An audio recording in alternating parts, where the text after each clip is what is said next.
What's going on, everybody? Dan the UltraDad here on YouTube. Hope everyone's doing well this evening. Sorry we're a couple seconds late here. I was just catching up with our special guest tonight. He seems to be in pretty good spirits, so I think we're going to have a very good conversation about the Cruel Jewel 100, which, if you've been watching any of my videos recently, you know that I'm a little bit anxious about it, but very excited. It's going to be quite an adventure, and I can't wait. Tonight, as you know, we've got a live stream, so we should have some commenting that can happen here. I'm going to take a look and see. There we go. We've already got a comment from Cerusol. So we've got 7 people in this thing so far. And we are definitely going to talk about Cruel Jewel. So definitely mention in the comments where you're from. And if you have any questions throughout, I'll definitely try to pass them along to Ryan Clayton, who is our special guest tonight. Very, very excited to have him on board to tell us about everything Cruel Jewel, and we're going to touch on some of his other projects and adventures that he has going on. So thanks again for joining us. All right. I run on beer. Thank you very much for stopping by. I saw your message today, so I hope you're doing well. You're running Mohican, which is exciting. So I'll be doing that as well next month. So, all right, without further ado, let's welcome Ryan Clayton to the broadcast. Ryan.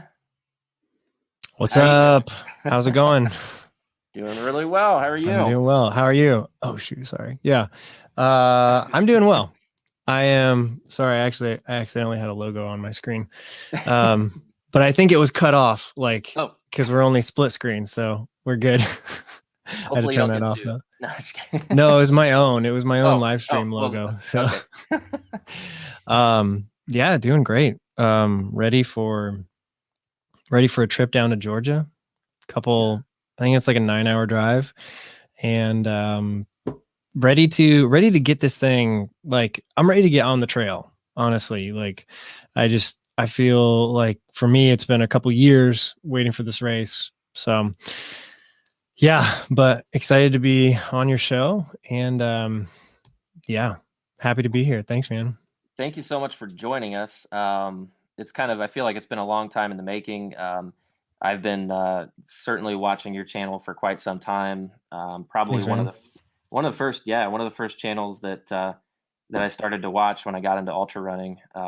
Awesome. Yeah. So I ran, a little known fact, I ran the Run Rabbit Run 50 the same year that you ran the 100. So, oh, really? Yeah. So I ran Nice. the day after you finished that 100. I was in there at Steamboat and I ran the 50 miler. So cool. So yeah, I actually does that start and end in the same place at the ski resort there? Yep. It was a modified route because of the fire, just like you had. Oh yeah. Yeah. It started just the morning after, right? Well, yeah, like, maybe did you not have a modified route? Maybe I did. Yeah. Oh, okay. We did have a modified route for the 100. I remember though, because I remember some of the 50 milers, because during the second day we started crossing paths, and there was this one like road section that was super confusing, because that was like the first time I had seen the 50 milers, and there was a lot of people going like the wrong way, and like I was in day 2 of a 100 miler, and so I was like not really thinking clearly, and me and my pacer were trying to figure out what's going on, and yeah, but I remember. So that's cool that you were there.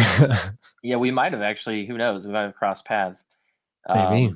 Yeah, I mean so yeah, because I remember seeing 100 milers too, and both on the way out and on the way back. Yeah, I finished in about 12 hours, and nice.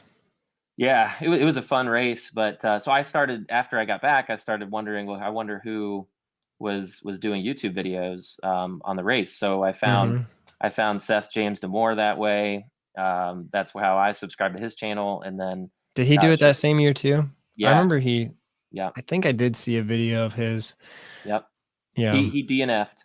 I think it was at mile 50, but yeah, he ran the 100 mile, and yeah, and that's how I found both your channels. So anyway, that's how I started watching Ryan Clayton. So nice. But Yeah, that first day got kind of hot during the afternoon. yeah, I remember that. yeah, it was pretty Yeah. hot. Well, we're about to run another race together.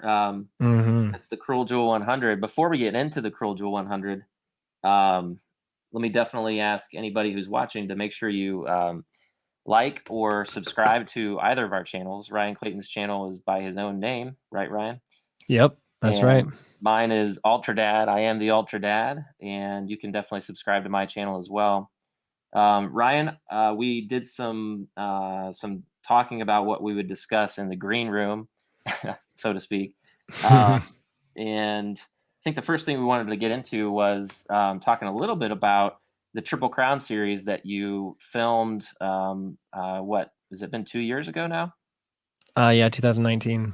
Crazy. I mean, Hmm. today I was just thinking, it's just with the pandemic, the time has just totally warped. Like I don't even know what happened the past couple of years sometimes. Yeah, it's like you kind of have to think about things like pre-COVID and post-COVID, Right, right, like to right. like separate things. That's how it's going to be for a long time. Yeah, it is crazy how it's just a lot, certainly something that we'll be telling our grandkids one day. Hmm. Um, so tell me all about the Triple Crown series. That was an awesome experience for the viewer to watch. Maybe Awesome, thank tell, you. yeah, I mean, you did a great job. It was just really cool. And I remember when it first, I remember waiting for a long time for it to come out. I was Hmm. like, man, Ryan, release these things. I really want to Hmm. see what happened. So tell Yeah. us about that. Like, why did it take so long? And I assume it was partly because of Amazon. Yeah, um, partially.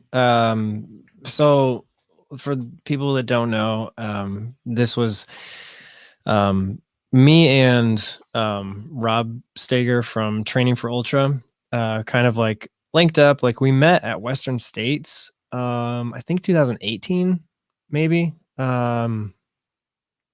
And it was either 18 or 19. I don't remember. I was there filming a short like YouTube documentary for Camille Herron, and he was filming one for Matt Daniels. And so we kind of like they were sponsored by the same company at that time, and so there was like a little meetup that we did, and like I knew who he was. I don't know if he knew who I was, but we just kind of like hung out for like 10 or 15 minutes during this meetup, and we were just like talking about like cameras and stuff, and then we just stayed in touch after that. And I had heard that he was doing the Triple Crown series, which is 200 milers within 2 months. So I reached out to him and I was like, hey, are you like thinking about documenting this in any way? Like, I think it'd be fun. I have, you know, some ideas. Like, I like if you'd want me to come out to one race or all of them or whatever. And so we just started talking. And originally, it was just going to be like a feature film uh, about like, like 90 minutes or something about the whole thing. And then it kind of morphed into making it an episode series. And so it turned into 6 like about 30-minute episodes focusing on these 200-mile races. And um, ended up like that's one of the reasons why it took so long to finish, because it just like that's a lot, like what is that, like 3 hours worth of Yeah, content that you want to be presentable in a way that's like a little bit like I had like higher standards on it because I knew we were going to be selling it. Um, at the time, we didn't exactly know if it was going to go to Amazon or if it was going to be able to go somewhere else. Like I kind of like would have preferred it been like maybe on YouTube, like if we could have paid or could have had like a way to do pay-per-view or buy it. But YouTube, it's just not really like an option. Um, Vimeo was an option, but ended up that Prime was like the one that worked the best probably for most people. And then we ended up putting it on Vimeo as well for worldwide audiences. But that's right. yeah, it took a long, long time because I did it all myself, basically.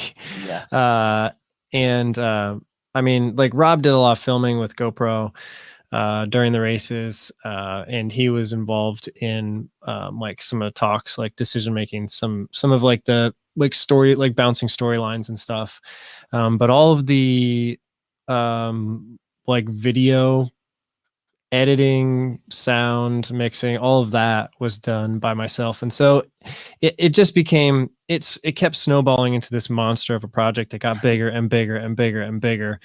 And I really didn't want to rush it, because I was like, this is, this is something like, if you don't get it out within a month of the race, it almost doesn't matter when you get it out, because like that window of excitement is kind of closed. Like, if you like all the Western States videos that come out, like if they come out within a week or two, like tons and tons of people watch them. But if they come out later, it's kind of more of like a evergreen content where it just slowly builds like for years, so I knew that if it wasn't going to come out in a month, so it didn't really matter. And so we ended up I was able to get it all finished about like 8 to 9 months after the races ended. Right. And pretty happy with it. Like, I haven't actually gone back and watched it in a long time. It'd be interesting to go back and watch it. But yeah, I mean, at the time it was trying to, like, documentary work is very hard to pull a story out of it, unless you're just in the middle of like just crazy stuff happening. Some documentaries tell themselves, like, and you just can't help but follow the story and fall into it. And other times it's like you have to kind of like pull the story out of it, and you have to craft stuff, and you have to like go back. And we did a couple like reshoots. Like, I asked Rob to film a couple things after the fact. So there was a couple like inserts and punch-ins and stuff of like what kind of looks like interview stuff, but it was just him like with the camera like at his house. And then yeah, I mean, it took a long time, because I was also like, I was a little bit of a perfectionist with it, and that's not to say that it's perfect. It's I mean, it's really not good. even like if I went back and looked at it now, there'd probably be like something every 3 seconds that I would want to change. Sure. But yeah, at the time, like there comes a time where you just have to be done with it. But I knew that like I kept like building it and building it, and like if there was something in episode 6 that happened where I was like, okay, like this is happening, I need to put like a little nugget of this in episode 1 or 2 so that we can flash back to it like later. So like things like that. So like it was always kind of like moving around. But it was great. It was a great experience. Proud of it. Like happy that it's on there. Happy that a lot of people have been able to see it, because I think that there's a lot of people that have reached out to me afterwards that like didn't even know that like 200 milers existed, and didn't know what went into it. And so just to kind of have something out there that's sort of like a resource, but then also just some like, pretty decent entertainment, in my opinion, like it's just really cool to have that. Yeah, man. I mean, it's kind of a legacy stuff too. Like, I mean, you're gonna be able to look back at that, a decade from now, and just look and see and be like, wow, like this was Yeah. amazing. Look what I did, and look what I Yeah. was involved with. I mean, that's just really cool. I thought the quality was really premium. I mean, you did an excellent job, man. Excellent Thanks, job. I know man. for you, you see like, I mean, what is it, like the Mona Lisa syndrome, or this, you see all these imperfections, Yeah. but Mm-hmm. but I mean, from the standpoint of a viewer who had not been involved with the production of it, I mean, I thought it was really nice, really good work, and I thought you put it together very nicely. So well Thanks, done, man. and I just hope that you guys were able to at least pay off your expenses, and so because yeah, Yeah. man, That didn't happen right away. It eventually happened, but good. Um, yeah, it's pretty expensive to well, and make your that time happen. too. I mean, Yeah. you gave up practically, I mean, several months of your Mm-hmm. time. I mean, if you put it Yeah. all, I mean, maybe more than that. I mean, certainly the travel and everything Yeah. was really tough. It had to be strenuous on your family and everything. So Yeah, and I didn't charge any hours to the project, right, which would have just been, I mean, it would have been a $80,000 project probably had I charged right, hours to it. But we just pretty much, it was just expenses. It was like flights, car rental, food, right. uh, rented a few things, rented a little camera gear here and there. Um, but yeah, Yeah, I so think didn't Rob yeah. say either on the video or maybe it was on a podcast or something? He said we produced a movie that should have cost several $1,000,000 with $80,000, something like that. He said something like to that effect, and he was just I just remember listening to I think it was his podcast. He was just Hmm. complimenting you on how much good work you did on the project, That's cool. how Yeah. impressed he was. Yeah, so hey, so excellent work on that. And I don't know, do you have any inside information about that project that maybe no one knows about that you can tell us? Uh, man, yeah, I mean, it's so the thing about that, like I just have a lot of really like fond memories of that, all those trips, because for me, they were like 5-day trips, each of them. And yeah, I mean, that was really hard, like on family and stuff. But once I was there, like, um, just like being at those races, like the people there are just so, so great. And I think something that a lot of people may or may not like think about, like when they're watching something like that, is just the sheer amount of time that these runners are out there. Like they see, like 90 hours flash up on the screen or something like that. But like when you really think about that, that is so long. And I mean, for me personally, like just like driving from aid station to aid station, I mean, I would sit at some of these aid stations for um, 5 hours, waiting for him, and there might not be cell service. But actually, fact, like Bigfoot, I went at Bigfoot, I went 4 days without my cell phone catching any service. Wow. um, but yeah, I guess like a fun fact or something is that Bigfoot was a 200-mile race, and I drove over 1,000 miles to film it. That's right. That's right. And you put that in one of your post race or post production type Did mega I? blog. Was it a Yeah. mega blog or something? I think you called it. Yeah. Yeah. I called those the mega vlogs. Yeah. They were Those like those 45-minute long YouTube videos. those were almost better, dude. I mean, like I had more fun. I seriously, I had more. Maybe it's because I'm into YouTube and I'm trying. I enjoy the production part, but just watching you like do everything you did, that was Mhm. cool. I almost like that better than the film itself. I'll be Yeah. honest. Thanks. So yeah, that was pretty sweet.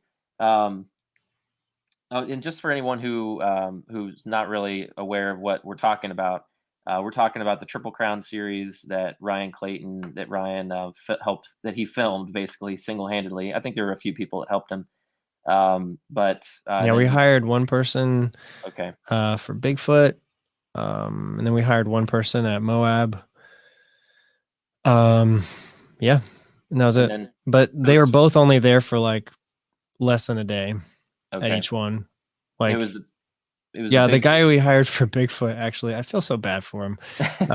But he actually got there late and missed the finish. And so that's why the oh finish of Bigfoot, there's just a cell phone. But we like found somebody that was standing there with a cell phone, because I had to leave because that was actually, I mean, this whole thing. So like when this started, you can't see the finished product when you're planning something like this. And so I was walking into this race, and I'm knowing that each of these trips is like 5 days long. And uh Bigfoot, like I left a few hours before the finish because I wanted to fly home and get back home in order to like see my daughter go to her first day of kindergarten. And so I left a few hours early. So we hired a local guy to come in, and all he had to do is like be there and film the finish. And between his and my communication, like I was telling him what time to be there. My estimates were a little bit off, but we were both looking at the tracker. And then Rob ended up going way faster, like the last maybe 20 miles than we expected. And he missed the finish by like 45 minutes or Oh, something, which in a 200-mile race, 45 minutes is nothing, yeah. you know? Yeah. So yeah, I mean, that was like a freak out moment. Like at that moment, we had no idea like if this was like going to materialize, because we didn't have any footage of the finish, because Rob expected a guy to be there. So he put his GoPro away. Oh, no. Or no, he had his GoPro, but he just wasn't even thinking about it. He was just like holding it in his hand. Yeah. But luckily that was recording. So yeah, there's a lot. I guess like if I went back, you know what I should do is I should go back and do like a 2 or 3 years after the fact, like go back and look through all of the footage and like explain how I did the edit. I'm sure I'd remember a lot of funny stories about stuff Yeah. that just like randomly That'd be a happened. lot of fun. That'd be a lot of fun to watch for sure. That's awesome, man. Yeah. So we're talking about the Bigfoot 200, the Tahoe 200, and the how could I forget the Moab 240. sorry, the Moab 240. Yeah. Yeah, the big one.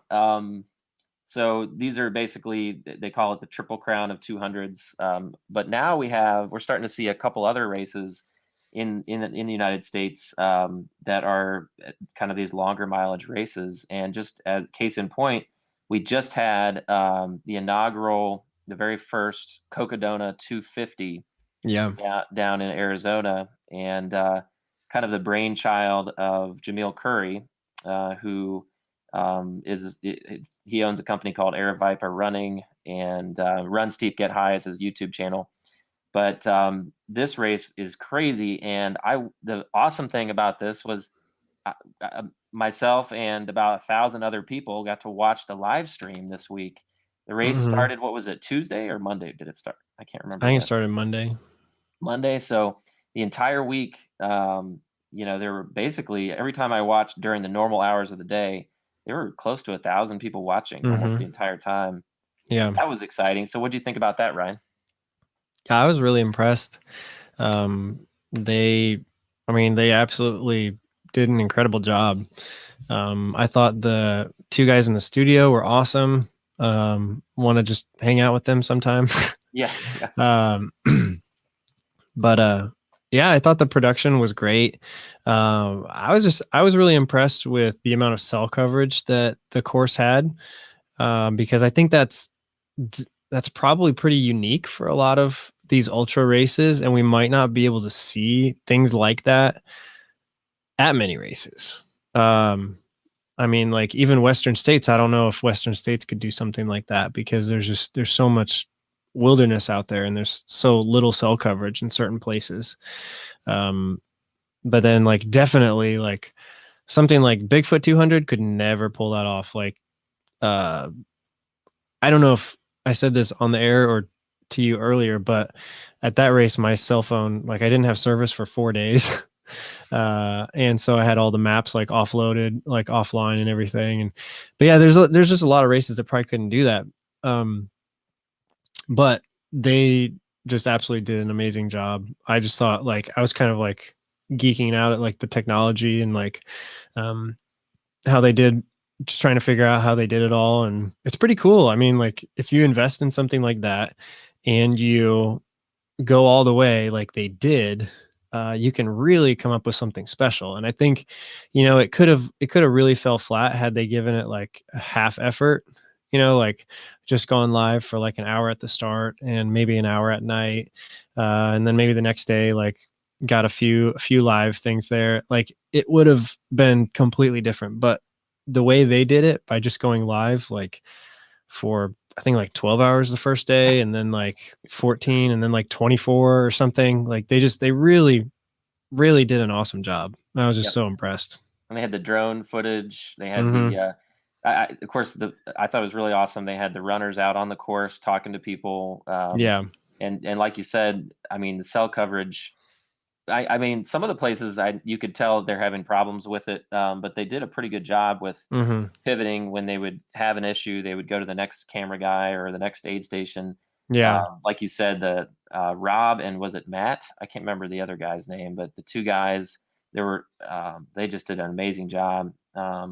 Yeah, I commentating. thought it was so funny, like watching like when Michael Versteeg was finishing and the guy that was following him with the cell phone on the gimbal, and the gimbal kept switching to like vertical mode. And I was just like, I know exactly what that's like, Yeah, like your gear starts like crapping out. right at the wrong And time. I Yeah. mean, there was like so many times that stuff like that would happen Mhm. at some of the, some of the races that I've been filming. And yeah, it's just like when you're live, you're live. Can't do Yeah. anything about it. But I That thought was, they did an amazing job. And yeah. I mean, Yeah. you can tell they've been working up to it. And this was you know, this was the big test for them. And they just absolutely nailed it, like the whole team. And it's not just like Jamil, there's like a big crew behind them that's doing it. Oh yeah, yeah. I So, mean, they had at least a couple dozen people working on the production itself, and then of yeah. course you had all the volunteers at the different. Well, let me ask you this real quick. I've asked you this before, but I heard a change in tune. I think it was during your live stream this past week. I asked you. I think it was after the Triple Crown. I sent you a message that said, "Will you ever do a 200-mile race?" And you said, "I don't know, man. I don't think so."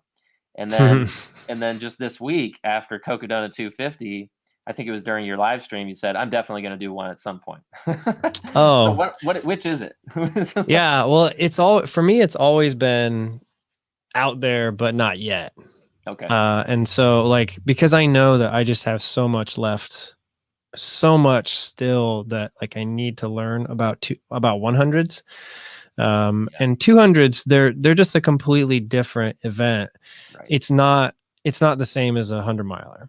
And I mean, it's not even close. Like you're out there, you're going, but it's a very, very different event. I mean, a 100 miler, you're going and you're pretty much like most people are trying to just like muscle through the whole thing without stopping. You sit at aid station for a little bit here and there, but most people are trying to get it done in one push and trying to get it done in a day or a day and a half.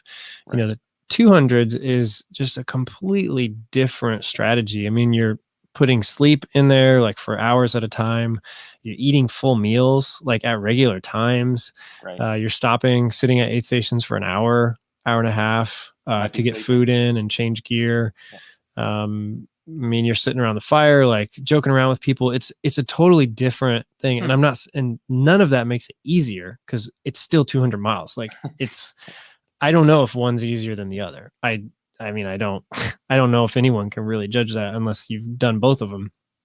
But it's a different mindset going into it. Like you're going into it knowing that you have to be like moving across the ground for 4 days.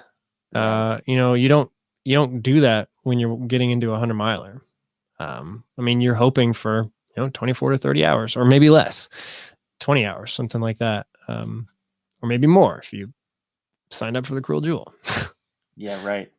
It Um, does sound like with the 200 milers, it's almost like through hiking, kind of pulling all nighters through hiking, mhm. and then it almost seems like Yeah. having a crew is absolutely essential. I mean, I think with a Yeah. 100 miler, you should have a crew, but you could do it without it. But a Mhm. 200 miler, I'm not sure if I mean there are people that do it, but I can't imagine not having a crew.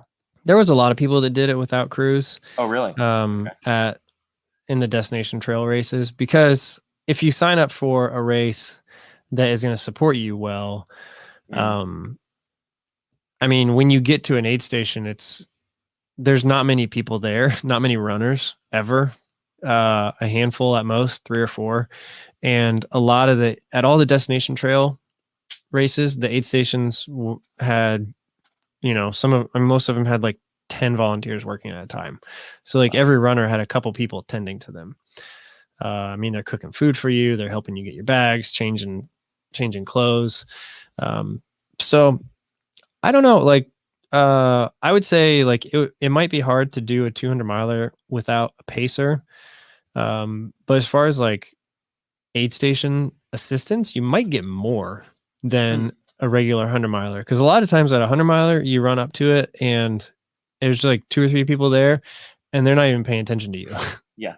Yeah. um, and you're like, which way do we go? And they're like, I think it's that way. So That's going to be us at Cruel Jewel. We'll be Yeah. about half dead, and somebody will send us the wrong way. Yeah. But That's to going to answer your be. question about Yeah, go ahead. will I ever do a 200 Yeah. miler? I mean, I definitely will. Um, I, the thing for me is that it's always been about the time commitment and money commitment. Yeah.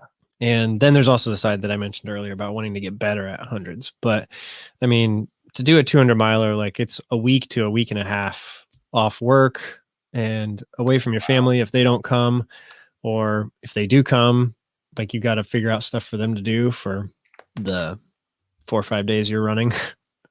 So it's, I have young kids now, and full-time job. So when the kids get older and, yeah, we'll see.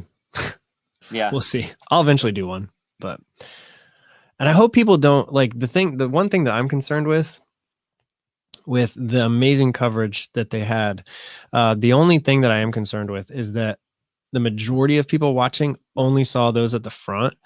And that's a totally different story than what I witnessed while filming these races for middle. And I mean, Rob was middle of the pack, so I saw most of the middle of the packers.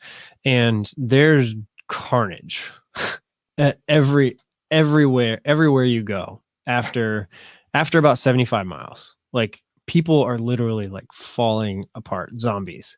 Wow. And they're having to like put their life back together. And so that's the only thing that like I hope a whole lot of people don't go sign up for 200 milers after watching this Cocodona, because Yeah. it's like what we saw. And they said it during the live stream. They said, we're sorry we're not getting a whole lot of coverage of middle or back of the pack because they just don't have the equipment. Next year when they double everything, which I'm sure they will, there'll be a lot more coverage of the middle and the back of the pack, and the live will go 24/7 for a whole week. So that's my only thing. I hope people don't just go sign up for a 200 because they watched Versteeg and Magatron like run through it like it was nothing. Because I mean, those are elite athletes. Yeah. So Yeah. And well, I mean, inevitably that will happen. But I'm sure they won't turn them down because these are each ticket to run these races, I think, is like $1,500 or something crazy. yeah. Well, Candace But will if you don't have qualifications. will she? Yeah, Okay. you have to kind of prove that That's cool. that you at least have the ability, that you at least have a certain level of experience. So, If and you've I, run at least 100 for. yeah, and well, that's actually not a rule. Oh. That you have to run 100, but if you haven't run 100, she does like to see that you have some sort of long form, like through hiking experience or something like that. But Cool. yeah, if the longest race you've ever done is a half marathon and you've never hiked a long trail, like you might not get in. Yeah, right. But I I don't hope know. not. Things might have changed, but that's how it used to be a couple years ago for her, and I respect that. Well, Because no, yeah, it's a huge absolutely. liability to have Yep. someone that's underprepared and undertrained. And Yep. I mean, there's people that got lost at these races and they had to send out search crews for them. Wow. And there was one guy that they found like down in a canyon somewhere, and he was hiding from everybody because he was hallucinating that all of the trees were turning into knives and Oh everything. my gosh. And like he was hiding from the people that were trying to save him. He was out of So his mind, basically. yeah, That's I mean crazy. that kind of stuff happens. Yeah, But they have trackers at these races and they watch them that's like good. wander off, and they're like, okay, we gotta go send a search crew. Wow. And I always love the first thing that Candace, right, just or the last thing, just before the race begins, everyone takes the oath that Mhm. how does it go? Something like if I get lost, hurt, something, die, or whatever, it's my own darn fault. Yep. Yeah. Yeah, I think it's great. Anyway, okay, so we could go on for hours about these 200-mile races. They're very interesting. You're right, the totally different races. Yeah. But it was so exciting this week just watching. But Mhm. anyway, okay, so let's see. Why don't we talk about the Cruel Jewel 100? So, Sounds good. how are you feeling? Well, actually, you know what? Let me get in here. We've got a few questions I want to throw out real quick. Yeah, let's get some questions. Yeah, so let's see. I run on beer has made a few comments. My brother, All Nut Productions, he says, good luck to everyone attempting this slaughter fest of a race. That's my brother. Nice. So unfortunately, I don't think he's going to be able to make it. But I'm running the Mohican 100 in June if I'm still walking after Cruel Jewel. So June. yeah, June what? this next month. Right, but like what day of the month? It's the 19th, I think. Okay, so you have a month after. You can do it. I think it's stupid, but we'll see. But I think my brother's going to actually run that with me. He signed up for that one. Nice. Yeah. Anyhow, let's see. I Run on Beer says, anytime people ask me to describe ultra running, I always point them to the Triple Crown series. It's such a good cool. representation and such an engaging story. Yeah, Thanks. absolutely. He has a good YouTube channel, I Run on Beer. I don't know if you've checked it out, but nice. Yeah. I like the name though. Yeah, it's pretty cool. Let's see. Philippe Cordy says hello. He actually said hi to me in the Cocodona 250 stream. That was nice. And we've got, I think it's Mike Posner. How long did it take you guys to progress from running your first 50K to running your first 100 miler? I'll answer that first. So I think for me, it was about three years. I ran, my first trail race was a 10-mile trail race. I felt like I was dead after 10 miles. It was the longest race I'd ever run. And then I went next to a 15-mile race and then a 50K. And I think I did probably 4 or 5 50Ks before my first 100K. And then I ran Bandera 100 down in San Antonio about a year ago, right before the pandemic hit. And then my first 100 miler was last fall, the Mohican 100. It was the October running because they had delayed the race due to the pandemic. But that was my first 100 miler. So about 3 years for me from my first 50K to my first 100 miler. How about you, Ryan? Nice. I'm trying to look. I'm looking on my YouTube channel right now to see when. So it looks like. Hopefully this. Sorry if that came through. It looks like 2016. So 2015 was my first 50 miler.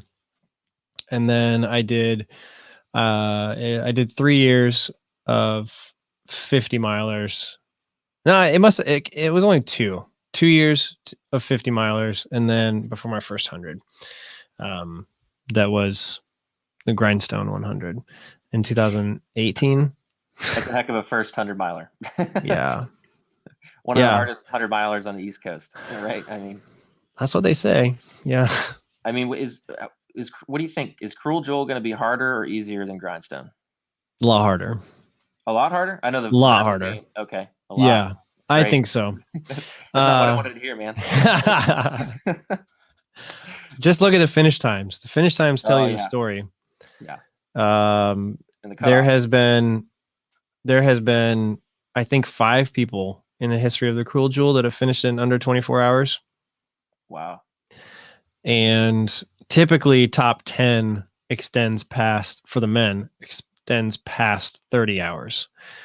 And I'm not positive on the ladies' times, but with Grindstone, you've typically got about 10 or 15 people each year that finish under 24 hours. Oh, wow. Okay. So the Grindstone has 23,000 feet of gain. Cruel Jewel has 33. So like a lot more. And I think this like Grindstone was hard because you went, at least myself, like I ran into 2 nights because it started at 6 p.m. and then I didn't finish until the night after that. So this will be a very similar experience to that because it starts at noon. And I think if you finish around like 30 hours or 32 hours, you could finish in the daylight on Saturday. Because I think the sun will go down around 8:30. But that's a pretty lofty goal. Yeah, I know you did put that in your estimates, right? Your pacemaker or whatever you have there, or whatever it's called. Yeah. So try to remember I'm looking it up right now, like the website I use, because I think everyone should use this website, and this guy should charge money for it. But he doesn't. Oh, And I assume. I've emailed him a couple times. He's a great guy. Oh, cool. Don't remember his name. But it's ultrapacer.com, I think. And he actually goes in there and he takes some of the more popular races and puts in like the GPS coordinates for each of the aid stations, and the map is loaded in there from the GPX file. And so for no business, he had it in there, and so I was able to like really dial in like a whole lot of predictions and be able to see like very clear, like just a lot of really good information. He doesn't have Cruel Jewel, so I loaded in the GPX file myself and put in like the drop bag aid stations and then the turnaround point. And it's pretty cool. Like I don't know if you want to, like, I could probably share it. Yeah, if you. Just see I could just show you like what it looks like. But it's got like, it also has like the time of day in there, so you can see when the sun goes down. Let me see if I'm I'm gonna pulling it try up. to. I don't know if you guys can see that. I'll take off my oh shoot. Wrong button. Little plug there for Ryan's No. I'm so sorry about that. I new did not merch. mean No, dude, no, that's I did awesome. not mean I hit the wrong button. I need to buy a shirt, honestly. So I need to get in there. Go ahead. Yeah. Nice. So that's not gonna work. I'll put my face on the other side. So it looks like so I've got like I just put in like a couple different places, and you can do like you can change the plan. So I've got a couple different plans in here, like a 30-hour, 35 or 40-hour. So if we're looking at like the 40-hour pace, the cool thing is you can look over here, like on this side right here, and you can see like when the night falls and where these aid stations are. Oh wow. So it's pretty cool. Um, and we don't have to like sit on this too long, but I pretty much was able to figure out that like, I think I can get to my drop bag before the night goes down, before the sun goes down into night at mile 25. Even if I'm on a 40-hour pace, like I'll probably hit that first 25 miles a little bit quicker. So lights are going to be in that drop bag. And I do have a crew for the first 50, miles. And then my crew is turning into my pacer for the last 50.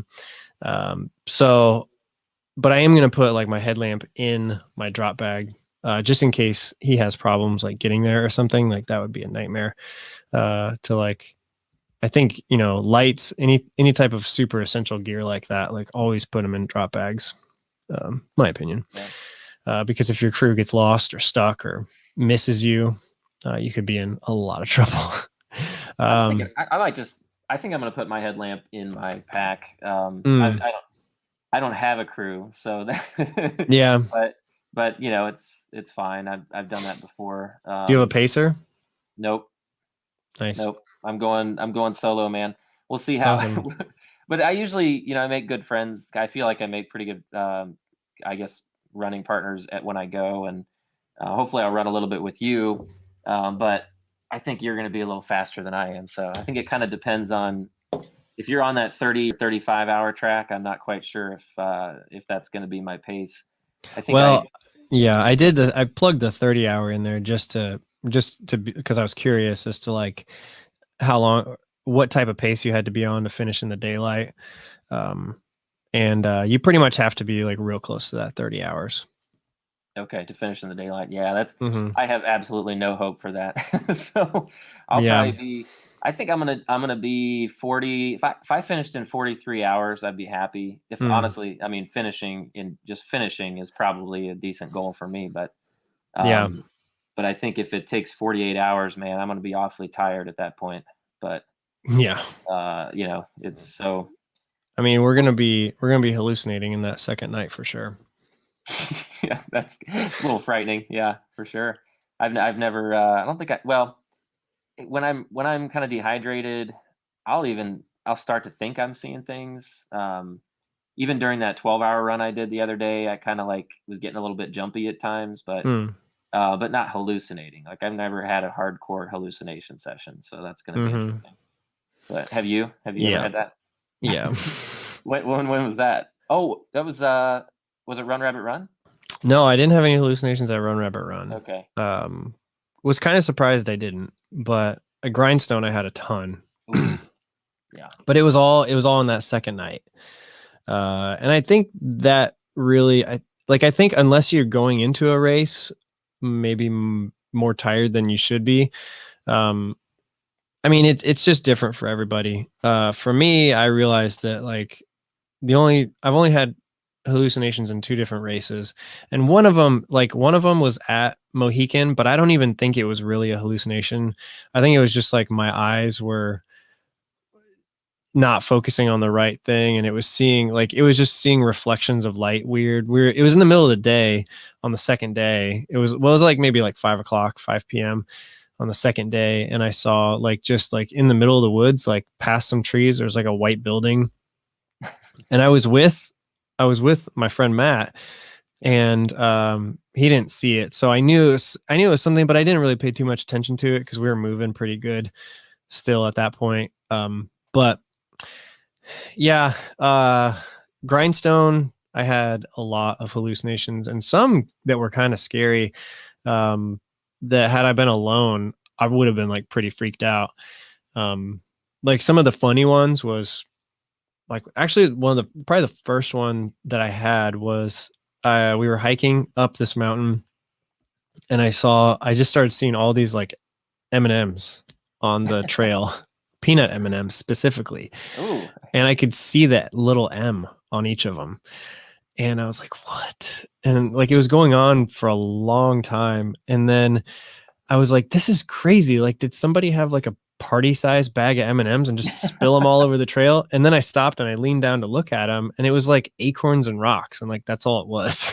But Wow. like the whole thing, like, but they were very vividly all these different colors. Um, and then the one that was kind of like well, there's two that were kind of scary. The first one was we were hiking up, and there was a drop off on the right hand side, and you could just see like out into the blackness, like it was just night.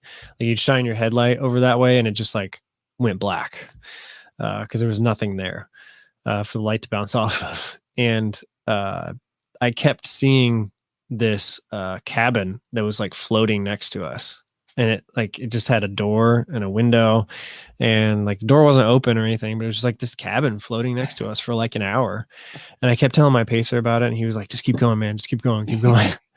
And then I mean, nothing weird ever happened past that, but I was like, afterwards I was thinking, I was like, was that like my brain trying to tell me just walk off this cliff and it can all be Yeah. over? That's the fright. Yeah, that's what's really frightening is when you potentially could get hurt like that.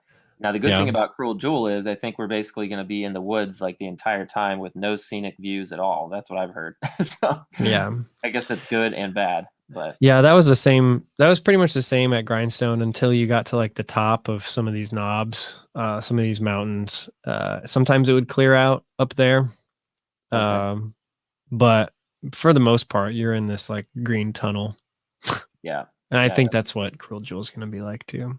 But that's what I heard Cruel that. Jewel, from what I hear from people that have done it, is that it's a lot more runnable than Grindstone. It just has a lot more vert.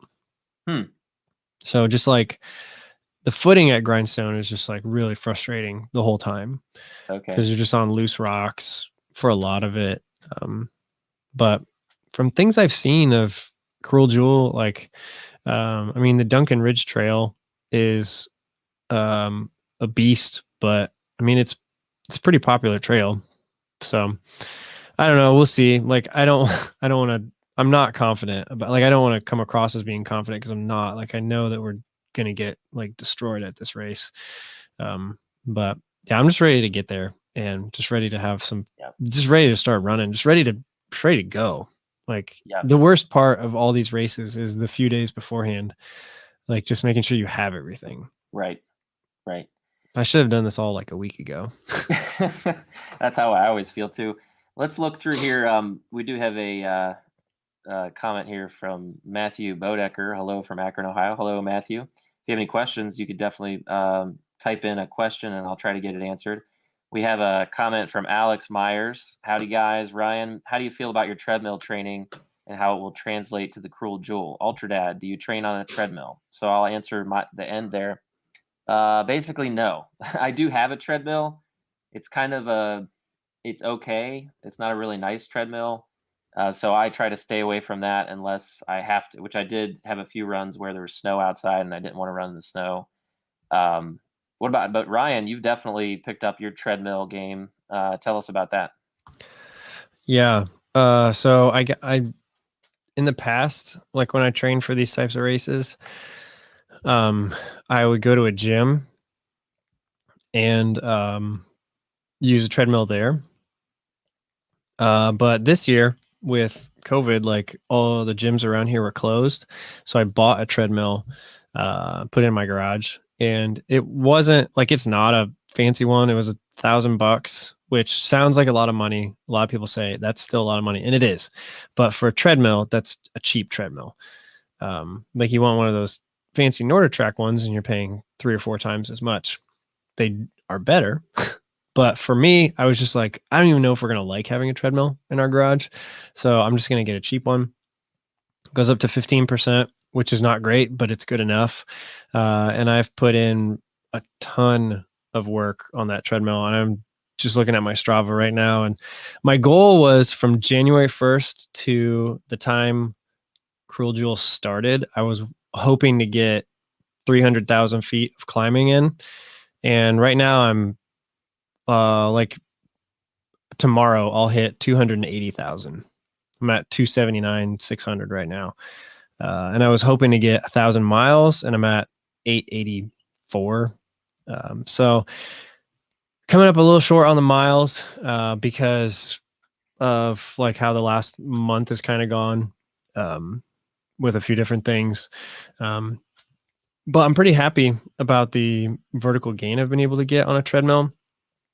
And the way I see it, like there's a lot of people that have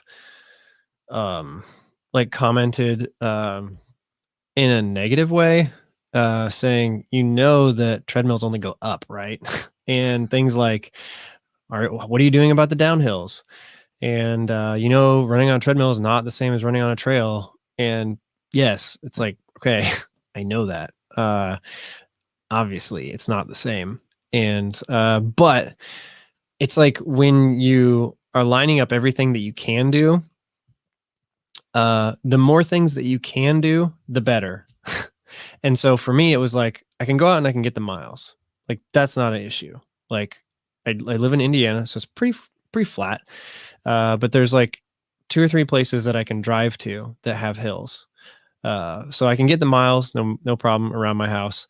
Anytime I want to go get vertical gain though, I have to drive to it. And so that's a pretty big investment when you have a family and you work as many hours as I do, multiple jobs, and try to have a YouTube channel. So I got a treadmill and I'm able to get a lot of really quality work in on it.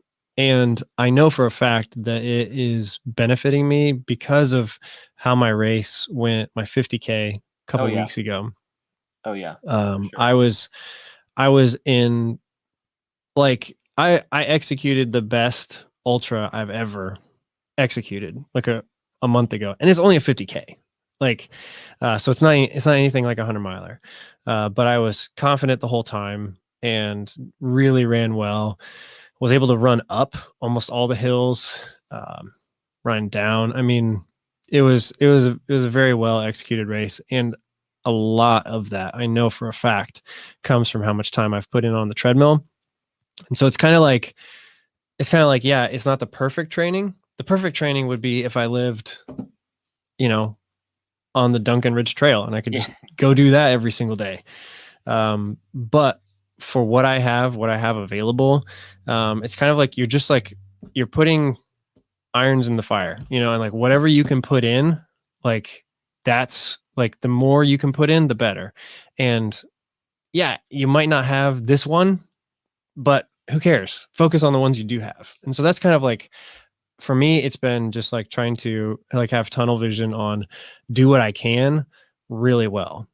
And so that's where I'm at. And yes, like I know I'm probably gonna like mile 40, my quads might start like really barking at me from the downhills.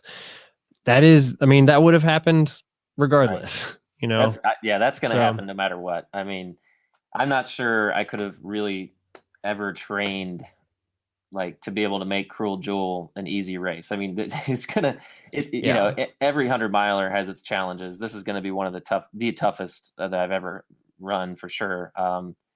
Although Fat Dog was pretty rough. I did Hmm. DNF that a couple years ago, and Hmm. but I tried to do that as my first 100 miler. That was a really big mistake. No, but I Yeah. really I really enjoyed it. But it was awesome going down there. I don't regret it at all. But yeah, this is going to be a huge challenge. Let me take a look here. What else we got? Um, Christy Kari is just, I think, talking about the Cocodona 250 coverage. Marisol talks about Jamil didn't realize the monster of a race he created until he was there. Yeah, maybe not. I think he did probably, but yeah, it's pretty awesome. Let's see. Got a quick shout out to my daughters, Wolf Narwhal. That's her channel. Oh, She's nice. watching. Yeah, she's an artist and she's watching. Cool. Um, let's see. Matthew Bodeker. Ryan, you mentioned your younger kids. I'm having my first in July. How do you guys manage balancing your running schedules and family life? Wow, that's a big question. Ryan, you want to go first? Well, it's not easy, and I'm probably don't do a very good job at it. um, but yeah, I think communication, and I know I don't do a good job at communicating, but I think the more of it you can do, the better, and try to get on the same page, um, and just like try to be honest about like what your hopes and dreams are. I mean, it might sound corny, but like at the beginning, like we try to at the beginning of every year, like um, come up with sort of like a year, like a my running year. Like we try to just like put it on paper. And so I kind of like try to pencil in some races, just so that we're both on the same page. But yeah, I'm probably not the best person to ask about that. I mean, I don't know.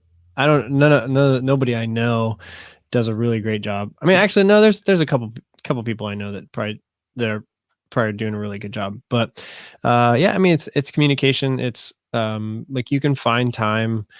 It's actually I mean, my kids are 5 and 7, so it was actually easier like several years ago. Now it's getting harder, and it'll probably continue to get harder. I don't know. But yeah, I'm in the deep end right now, so I'm probably not the best person to ask about how to get to the edge and like how to tread. I don't know. Like I'm in it right now, trying to Well, figure it out too. I can say that it's interesting because I'm a couple years ahead of you. It sounds like my daughter is 12, about to turn 12, and my son is 10. So I actually Nice. would say it gets a little bit easier. Hmm. Okay, I think it gets a lot easier. That's good. So yeah. So I mean, basically, my kids are a lot more independent now, and so it's not as I don't think this Yeah. it's not as stressful for my wife when I do go and do these races, Hmm. because there just isn't as much work to be done. Now, there's sometimes, certainly there's a lot of, games and things like that. My son plays lacrosse. My daughter, she plays volleyball and soccer. So there's some, transportation type stuff, but it's not like we're out of diapers. But not that I guess 5, you're out of diapers, but Hmm. it's just the younger. It just seems like there's a lot more, hard work that needs to be done. I think so. I think it has, for me at least, it has gotten better. Yeah. But I'm not the best. Yeah, I mean, when I first started running ultras, I think my wife thought I was insane. Um, she's not a runner, so Yeah. just so it's definitely there's been some growing pains with that. But she this year, yeah, so like 2 years ago when I first started ultras, I wouldn't tell her anything because I figured she'd say no. So I figured better to ask for forgiveness than permission, Hmm. that kind of thing. But no, not really. But she actually went with me to Run Rabbit Run 50. That was fun. And then, so she tries to go to different things. But my kids went down to Bandera with me back January of last year. That was fun. Oh, nice. So we do what we can. My wife works too, so we have to go work around the schedules. But she's actually, I was telling you, I think before that we started the broadcast, that she may or that I may go run the Tusher Mountain 100K that Jameel puts Hmm. on in Utah. I think that the whole family might go out. We might make a little summer vacation out of it. So that'll Nice. be interesting. Yeah. Um, I mean, I think did your family go with you to Run Rabbit Run? I'm pretty sure they did, if I remember right. Hmm. Yeah. Yeah. So were Yeah, you that able was to? the only one that Okay. they've been to. Okay. Yeah. Yeah, that's hard. That's hard to get everybody to go to these uh, Hmm. to these Yeah. races, and you kind of basically have to make it your vacation. And at least I don't know about your family, but my wife sometimes doesn't want to make her vacation my races. Yeah. She pretty much doesn't want to. Let me just say that. So, Yeah. No, um, I'm with you on that. That's the same here. and I can't blame her. I mean, but so Hmm. let's see if we have. Now, I want to respect your time too, Ryan. So just let me know That's all good. when it's time. Um, let's see here. So that was Matthew's question. Oh yeah, I run on beer. Bandera 2020. I was there too. That was my first 100K also and first ultra marathon. That's how I actually found your channel. I run on beer because I always look on YouTube after my races to see who might be out there. So, yep, I actually have a video on that race too. If you want to check it out on my channel, I watched yours. So let's see. Felipe Corday says, I hope I'm pronouncing your name correctly, Felipe. Any recommendations from going to 50K to 50-mile races? Well, we kind of covered that a little bit, but maybe we can get into a little more detail. Ryan, do you have any suggestions on trying to extend the range of your ultras? Yeah. The first time you do it, it's going to feel like a lot.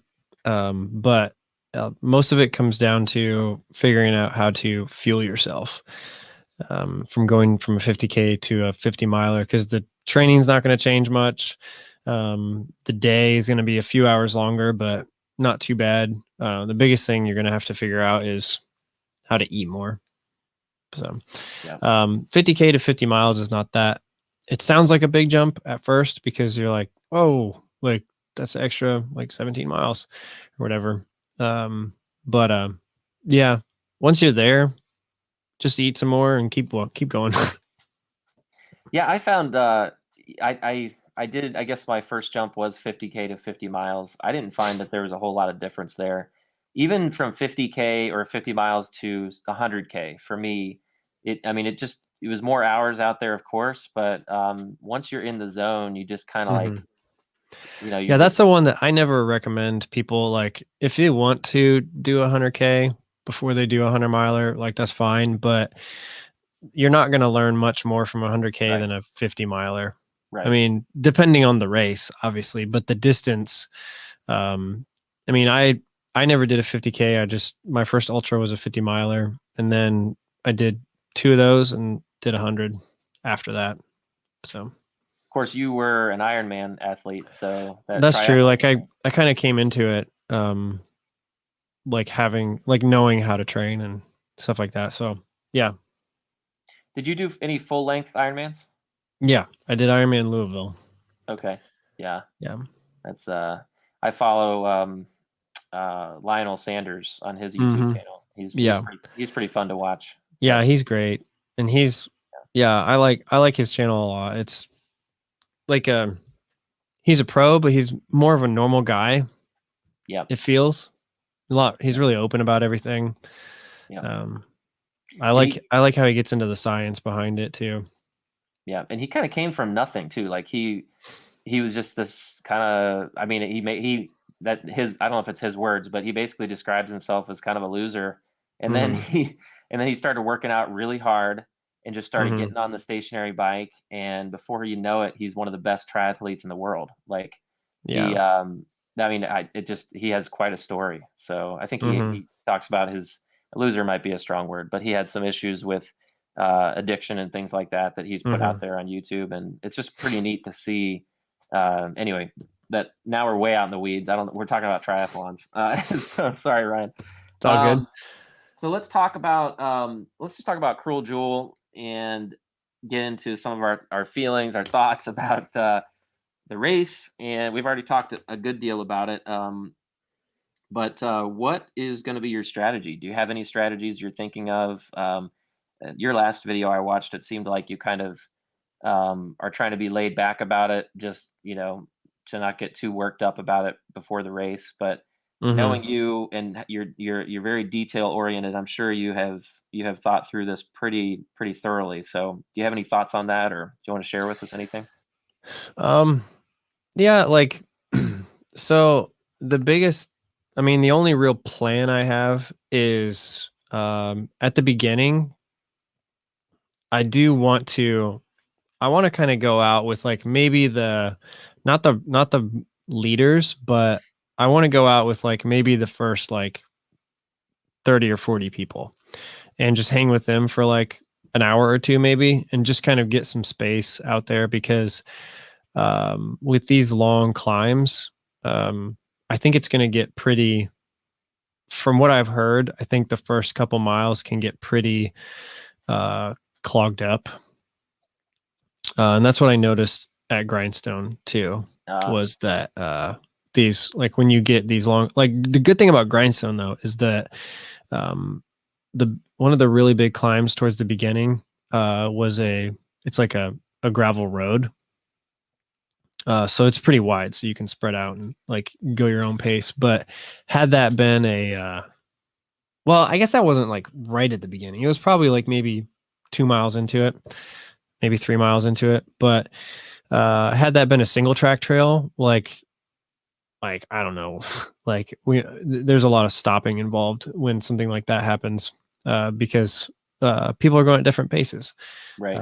And so I've read a couple race reports about Cruel Jewel, and a lot of times people don't care because it's so hot, and you're already like dying in the first like 30 minutes. But this year I think it's gonna be a little cooler. So that's my only like real strategy, is kind of like um just go out a little, like with the maybe like top 30 or 40 people, like not at the front, but also not in the back or the middle. Just kind of go out a little bit strong for the first mile or two, and then it'll start shaking out after that. I just want to be able to get into a good rhythm from the beginning. I don't want to feel like I'm behind from the beginning, because that's what, like, one of the things that I can struggle with in these long races was when I feel like I'm going slower than I should be going. Yeah. Uh, and it doesn't mean that I'm fast or that I feel like I should be fast, but it's just like if I'm kind of like, um, in a pack that's going slower than I want to be going, that just kind of stresses me out a little bit. Or, just like throughout different times in the race, like if I'm getting held up with something like a shoe change or sock change, or trying to go through my drop bags or get food down. That was, another thing that happens is like if my gut starts going like that, I'm not so worried about that, but that was like kind of a nightmare at Kettle 100 when all that started happening, with like I just couldn't take any food Yeah. or water in, and had to sit at two aid stations in a row for like 30 minutes. And then by that time, it was like my body was just like done with the race. Um, but yeah, like I'm gonna have my good friend John with me, who is the most experienced 100-mile runner I know. Is that John Um, Truelove? yeah, Okay. Yeah. I Cool. paced him at Leadville a couple years ago. That's right. I saw that video. Yeah. Yeah, and then I mean, he's done so many hundreds. He's the record. He holds the record for the Midwest Super Slam, which is 500 milers within like 3 months of each other, like back to back, the overall time. So he's very, very experienced. So I'm really excited to, I mean, he's a good friend too. So just excited to hang out with him and just know that I've got someone that knows everything about 100 milers with me. So So he'll be, is he the one that got you into the Super Slam idea a couple years ago? yes. I knew he's done it twice. So I knew he did it several years ago. Yeah. That's insane. Yeah. And then the same year that I attempted it, Yeah. is the year that he got the record. Just real quick side note, are you ever going to try that again, do you think? Yeah. Okay. Yeah, I will. I don't know. Like we'll see. Like the interesting thing about like trying to qualify for some of these big races for the lotteries is that you kind of have to play that game if you want to. So this is the year that like I need a Hard Rock qualifier if I'm gonna keep putting my name in that hat. I mean, the 4 years ago, 5 years ago was the first Hard Rock qualifier I ran. So I'm gaining points. So as long as I can finish Cruel Jewel, like I'll keep putting points towards Hard Rock. Western States have qualified for that every year for 4 years. So like you kind of have to play that game.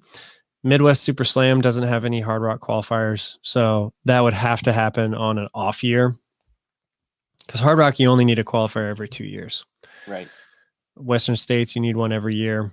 But the rules changed a little bit now. Right. Like you can have like one freebie. Or how is it? You can like put it on pause, something like that. I think you can pause it indefinitely. But you just and don't then come gaining. Yeah. Right. That's right. Yeah. Yeah. You can pause it and you don't lose your tickets, but you don't gain any until you get another qualifier in.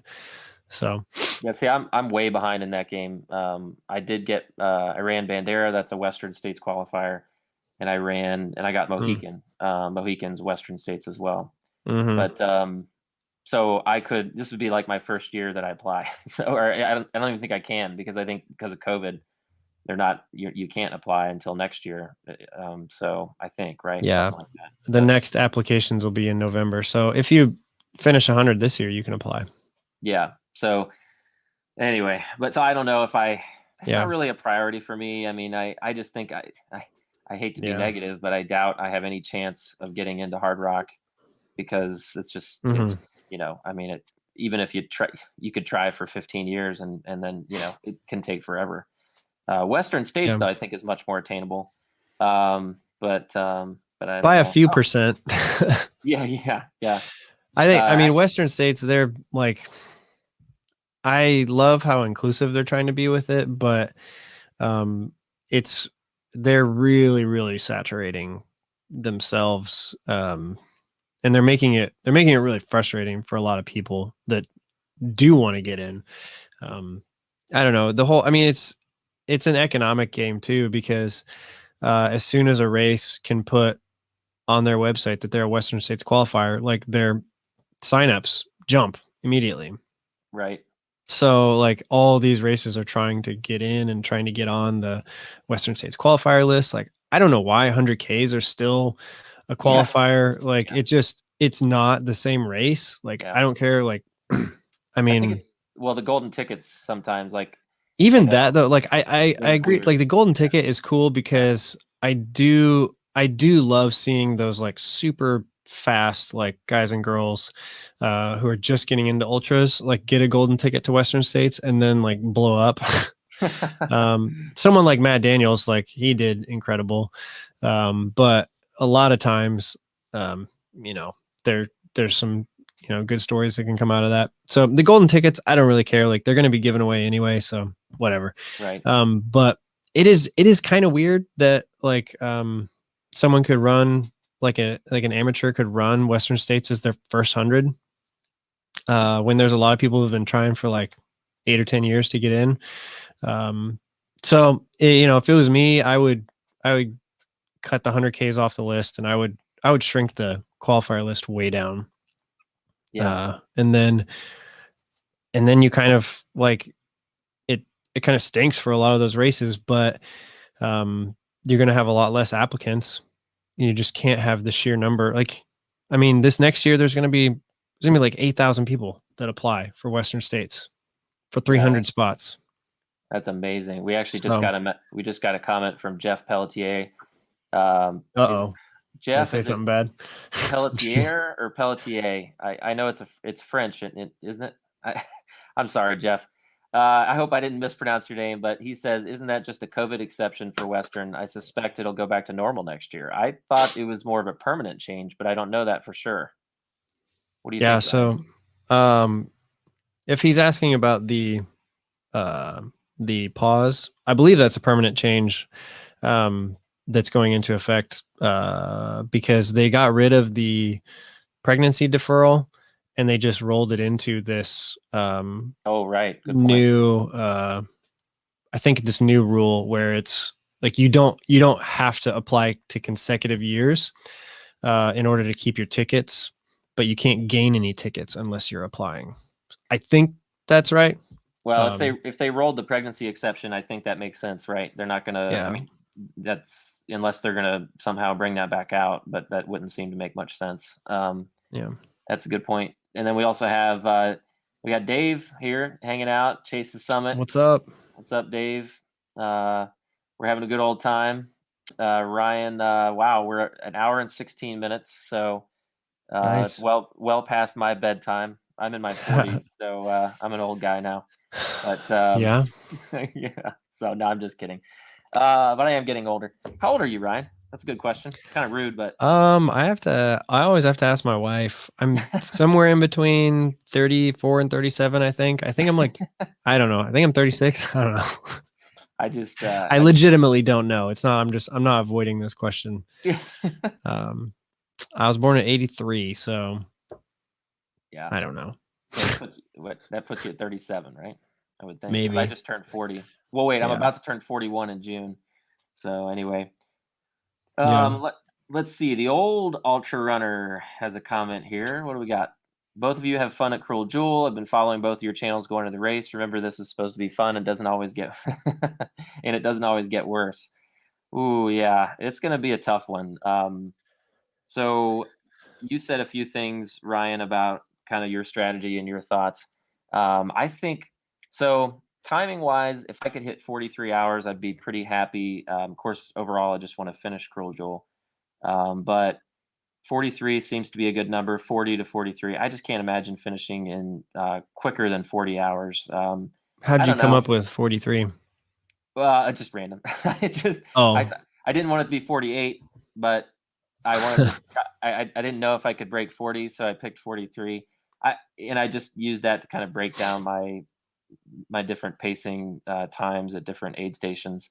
cool. But if I could break 40, that'd be amazing. I just I don't know, that vertical gain is pretty daunting. So I think my main thing is I need to stick to my caffeine pills, and I need to not try to take a nap at any point. I made a mistake at Fat Dog a couple years ago. I took a half-hour nap mid race, and it threw my race completely to crap. And so, I mean, it's 120 miles. I don't know. I mean, I don't know. I don't know if anyone else took a nap, but I did, and it was a bad idea. So for the Mohican 100, I refused to do that, and I just popped caffeine pills, and it worked out really well. So that's going to be one of my main things. And Gotta be then, strategic about the caffeine pills, though. Like, yeah, I don't want to overdo it. I've had them wear out before. Oh, Like, really? I started taking them too early, and then yeah, like I don't remember what race it was. Might have been Mohican. Might have been Kettle. I don't know. But I started like I was getting like really sleepy at like 10 p.m. And I was like, this is not good. Like Yeah. I stay up later than this every night. Why am I getting tired now? Yeah.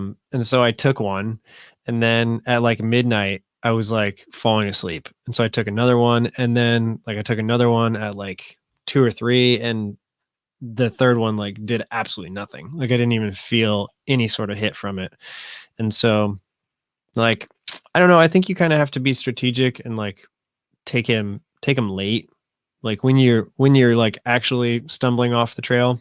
Do you sleepwalk in these races? I never have, but yeah. I do every time. Really? Yeah. Wow. It's only when I'm walking or hiking uphill, which is scary for Cruel Jewel because it's all uphill. But when I'm running, I can stay awake.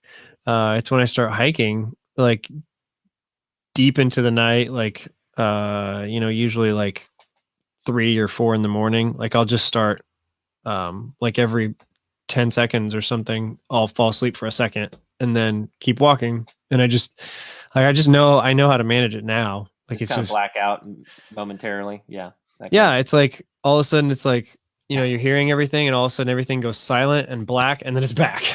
You're like, wow. okay, like just fell asleep. That's Uh, crazy. so yeah, I don't know. Like I think some of that has to do with dehydration. Some of it has to do with food, has to do with caffeine. So this race is going to be, I'm very excited to have someone there like John, who is, his sole purpose there is just to think for me and like help me through it.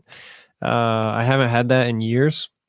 Like the last 100 I did where I had anybody crewing or pacing was Run Rabbit Run in 2019. So everything no, that was 18. Grindstone was 2017. I'm getting all my years mixed up. I'm telling you, man, it's the pandemic. It's like Yeah, this time warp. 2019 is the year that I tried the Super Slam. So all those races and then everything like, and then no business last year, like no crew, no pacers. And so I'm really excited to have somebody That's awesome. looking Yeah. out for me at this one. Yeah, for sure.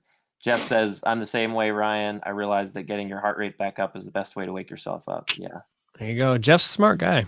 Yeah, well, I mean, this guy knows a lot about hiking long distances. He Mm-hmm. did, was it Swiss Peaks 360, I think, and then he's done Tour de Jean, and that's crazy. I would love to Yeah. go to Europe and do some of those races. That would be amazing. Mm-hmm. Yeah, I love his. That looks like a beautiful race. Oh yeah, he's got some great videos on those. So what are you going to do about taking videos and documenting this? I think you mentioned it's not just going to be you. You have an extra camera for John, apparently. Yeah, so I'll have mine. And then John will have a GoPro. He has his own, so he said he'd bring it. And then there's a couple people that reached out that said they'd share some stuff, like if they saw me, or possibly just some random extra footage. So I'm gonna try and do as much as I can, but it'll be fun having John there because he said, he goes, someone needs to film you while you're like crying on the side of the trail. And so I was like, that's exactly what I want. So You're right. That's awesome. so I certainly will have some footage for you if you need it. I'm going to bring my nice. drone down too and try to get some drone Oh, coverage cool. the day before or after just to spice it up a little bit. So I'm going down on Wednesday. Do you have, so drone footage always scares me. Do you have like how do you like I assume you have like your like hobby license, but do you have a 107 also? No, just my hobby. Okay. So Yeah. yeah, you're right. Actually, that is a very good point. Because I'm not monetized yet, so I'm not concerned at all Yeah. about that. Do you have Yeah. concerns with the fact that you're monetized, having any drone Mm. footage? Yeah. I stopped a long time ago Oh, did using you? my drone. Yeah. Well, I also crashed into a lake. But yeah, I mean, Did you find the it's drone? I did find it like almost an hour later. Oh, And it survived. Like I put it in a bag of rice and like a week later it turned on. oh wow. Um, but yeah, I don't know. Like I think like the FAA is not like out hunting for people, but Right. I'm always like just like I always wonder about when YouTubers like put drone stuff on their channel. And some people do a lot. And Right. who knows? Right. Like I don't know. Well, It's yeah, I think when I get monetized, when I do someday, right? I yeah, you do will soon. plan to, yeah, I hope. But I think I'm gonna probably just get my, is it 106? I'm just gonna do it, so that I 107, don't have to yeah. be 107. Better figure that out. But yeah, Yeah. that way I won't have to worry about it. But because I really enjoy using the drone and getting those. Yeah, it's hard. I've been studying for it for a little bit. Oh, have you really? Oh, cool. Yeah. Are It's a pretty you? big test. When are you planning? I know it's kind of like ground school almost. I think. I mean, it's like, Yeah, you gotta um, learn like all the flight terminology, and right, it's right, like it's like similar things that you need to know for just a basic understanding of like what a pilot would need to know for an right. airplane. I think a lot of the, I believe a lot of the subject matter comes right from the ground school for private pilot's license, licensure. But my dad's a Hmm. private pilot, so Oh, okay, cool. I know a little bit of that. But I You'd mean, I know, probably be able to figure it out, maybe yeah, without even studying much. my dad would, not me. Oh, No, yeah. not me. My dad was that he actually flew fighter jets for the Air Force, so that's kind of Hmm. what he did. But no, I didn't do that. So Yeah. um, so let's talk about gear a little bit. I'm just curious, Hmm. what headlamp did you decide to go with? And again, when you're ready to be done, just tell me, we can get off. So No, that's good. I'm we're all good. right. I have the Petzl. Um, I can't remember the name of it. Um, Oh, the Swift RL. yeah, that's the name of it. I have the Petzl Swift RL, and I really like that a lot. And I have a backup battery for it. Um, so I'm going to use that on the first night. And I also have a waist lamp. I actually have two. I bought two waist lamps. I just bought a cheaper one so I could buy two of them rather than buy a nicer, more expensive one. I got the Lumen Aspire something, like 170 lumens, which is not much. But when you're in the middle of the woods, like you don't need a ton. Like it's Yeah. better to have more. But the biggest thing that I have the waist lamp for is for the bugs, because I've heard bugs are really bad at this race every year, and I dealt with that at one of my races where the bugs are just swarming in front of my face, and it made me so mad. Like I couldn't get over it, so I had to eventually take the headlamp off and hold it in my hand, Wow. and then that got the bugs away. But yeah, I don't typically have an issue with like the depth perception that a lot of people say they do. Like I'm fine with wearing just a headlamp on my head. Um, I've actually never used a waist lamp in a race, but I will have a headlamp and a waist lamp for the first night, and then for the second night I'll have a backup of each. Like I have an older headlamp that I have a couple batteries for, so it should be able to last whatever. If I do a full night, it'll be fine on the second night. And if I do less, it'll work. And I have a backup waist lamp as well. So that'll be in the drop bag at Will Scott Gap, which no, is that right? Yeah, Will Scott. Even if I'm on like a 42-hour pace or something, I should be able to still get that before the sun goes down on the second night. 42 hours is probably um, fine. Um, so that's my plan for headlamps and lights. What about you? So a little shout out to Jeff Pelletier again. He gave me this idea with one of his videos he released maybe a month ago or something. But I went ahead and purchased a new one. This is the Phoenix HM65 RT. I have to always look at it because it's kind of a weird name, but that's what this looks like. Nice. And it's really nice. I took it out for my 12-hour run that I did a couple weeks ago. And I only was out in the dark for probably 3 or 4 hours before the sun came up. but it has a flood setting that's really, really nice. It's so you can do spot or flood, but the flood setting is just it's excellent. So I was really, really impressed with it, and I'm pretty excited about bringing it. I think it was like 120 bucks, so it's kind of pricey Mm-hmm. for a headlamp. I mean, not like Kogala pricey, but Kogala's ridiculous. yeah, I know. And so, but I mean, I think it's definitely a good bang for your buck. So I have this, and then I also have a little Petzl. I don't even know Takina. I don't know. Nice. As that's my backup. But this Phoenix, man, I was impressed. Like I'm just now the only problem is now I'm afraid I'll have a bunch of bugs, like you said that. Well, maybe not, because it'll be That's true. hopefully a little cooler. Who knows? Who Yeah, knows? that's true. That's true. We'll see. Um, I did. The reason I went with the new headlamp is this little one. Uh, I had at Mohican, and it was the worst. I mean, it was terrible. Um, Mm-hmm. I couldn't see. I couldn't see much, and I twisted my ankle at one point, so I Mm, had to up my game with the headlamp. So nice. other gear. Let me think.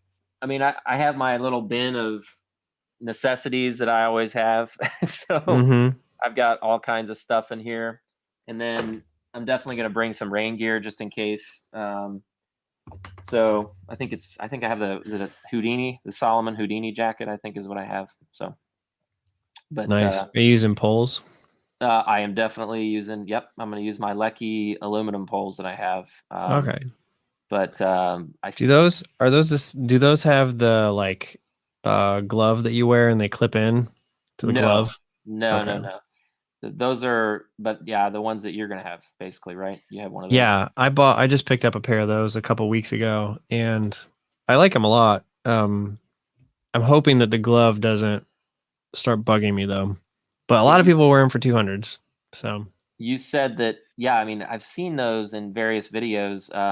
You mhm. said that the glove at first was bothering you, so you got a different size. Is that right? Yeah, like the glove that comes with it is it's Lecky like needs to figure out their sizing because they only have two sizes and That's the large size is huge and the small size is like really small and it just doesn't make sense. I mean, I don't know. So like the large size felt better around my hand, but it covered up my wrist. And I'm like I'm 6'2", like I don't have yeah, small hands or yeah. anything. And I'm like, how can anyone think this is comfortable? I can't even bend my wrist without there being like some resistance there. And it just really bugged me. And wearing a watch, like it was like going under the Oh watch. yeah, that And could have so been I a was just like, I can't even do this. So I paid an extra 40 bucks. So the poles ended up being like $200, which is like yeah, outrageous. Cause I paid an extra 40 for a second set of the gloves and I got the small kind and they came in and they look like they're for kids. yeah. And like the Velcro strap goes from like half my hand to around the other half. So it's like neither of them are great, but at least the small size is only over my hand and it doesn't cover up my wrist. And so that was the biggest thing that was annoying me with the large size. So they're really cool though. Like they clip in, and so you literally don't have to hold on to them. Yeah, that's Like you awesome. can Yeah, rest your hands the whole time. Like even when you're pushing, like it's got a glove on it, so you can get some extra power. Like if you do grip onto it, but when you're bringing the pull back, like you can relax. So they're pretty cool. I have to figure out how to carry them in my pack. Like if I ever do start collapsing, like I'll probably collapse them on the downhills and when I come into aid stations for at least like the first like 40 or 50 miles. And then after that, they'll probably stay extended like the whole time because it's too much work. um, yeah, but yeah, we'll see. I don't know exactly how I'm going to connect them. I think, yeah, Jeff was actually, I was texting him like a week ago or something, trying to figure out how people connect them to Solomon vests. yeah. Um, He'd be the man to talk to about that for sure. Yeah, I actually have a Solomon. I meant to grab it to bring it down here for the live stream, but I have like one of the old school Solomon vests. Hmm. It's like a 10-liter pack. It's like big. Hmm. But that's what I'm going to be using, and it has a couple of those little straps on the side that I think you mentioned in your live stream Hmm. that they would be nice because now the new packs don't have those, right? Yeah, they come with it. Like this little bungee strap comes with them, Oh, but you kind of have to attach them yourself. okay. So What about you? How about the quiver, the arrow quiver that you? that's that actually really nice. is it? The only thing I don't like is that it flaps around a little bit. Yeah, Like when I'm running, I like to have stuff secured. If things are bouncing around, I don't really like that. The quiver is nice though. You can get it pretty locked down and it doesn't bounce much. Uh, you know, but I'll probably put the straps on the front and get them uh up front because it'd just be a little bit easier, I think, not worrying about having like an extra bag on the back of my bag. yeah. I remember when they first came out with those quivers. I think it was UTMB. I was watching, at least the first time I saw them. Hmm. They had all the Solomon athletes with these arrow quiver things that they look Yeah. kind of cool, but yeah, I would think that if they move at all, it could get really annoying. Um, you know, Yeah. but I do think They need I an will. extra they need an extra bungee at the top because they have a bungee Yeah, at the bottom that you can tighten down. But then at the top there should be another one that you can cinch down and then if I would use it 100% if that happened, but the top is open and so they kind of like bounce around back there. yeah, that could get a little bit distracting, I would think. But then Yeah. again, maybe after 80 miles, you may not think about it too much. Yeah. You know, but Well, probably the last 30 or 40 miles I'll probably just be yeah, carrying them like no yeah, matter what. right. Yeah, I So, mean, I think poles are so nice. They've saved me on a number of occasions from falling, and mhm. um, I mean, I seem like I always fall at any ultra at some point. I like fall off the trail, so I'm hoping Oh, that doesn't really? happen at this. Yeah, it happened at Fat Dog. I fell into into oblivion, like off the side of one of their trails, and Oh, no. I was lucky that there was a bunch of grass below me instead of a tree. But Uh-huh. but yeah, so but poles are really nice, and I yeah, that, for the long races I try to bring them. But what watch are you gonna wear? Just curious. I just actually yesterday got the Garmin Enduro. Oh, So, I'm really excited okay. about that. Yeah, I mean that got kind of mixed reviews, right? Because it really it is tailored to the ultra runner. I mean, I mean a lot of the special features that the Phoenix has, it doesn't have, right? It has pretty much everything except the fancier maps. Oh, okay. The topo Um, maps. Yeah. Dave would know more. I haven't dug into like all the differences, but it does it does all the multi-sport. It does pretty much everything except like being able to load a topo map when you're out in the wilderness and find your way back. But it does breadcrumb maps and like you can load GPX files in it for a race, stuff Okay. like that. Yeah, I mean it's so far it's great. Like I love it, and it's really light too. What's So the beta? I guess beta is it on the course marking for Cruel Jewel? Do you know? Is it has it been known to be marked well in the past? Do we know? I don't know. Yeah, I don't either. I Um, have no idea. on I the think I don't think there's a whole lot of turns, but I think there's just I think once you're on the trail, you're pretty much on the like that's how Run Rabbit Run was. Like there's not many turns. Like there's I mean Run Rabbit Run had like what like well like 12 flags in the whole thing. yeah. No, I'm just kidding. But like you got on like the section of like the Colorado Trail and you were just on that for like 20 miles. Yeah. And then like you got on another trail and you were on that for like 15 miles. I think Cruel Jewel is sort of similar. Yeah, Like you're it's in the not DRT a lot. Yeah. yeah, it's not like you're weaving in and out of a bunch of turns and stuff. Could be wrong though. I don't know. Well, I think once you get to where is it? I'm looking at my chart down here. I think once you get to is it Will Scott or Old Dial?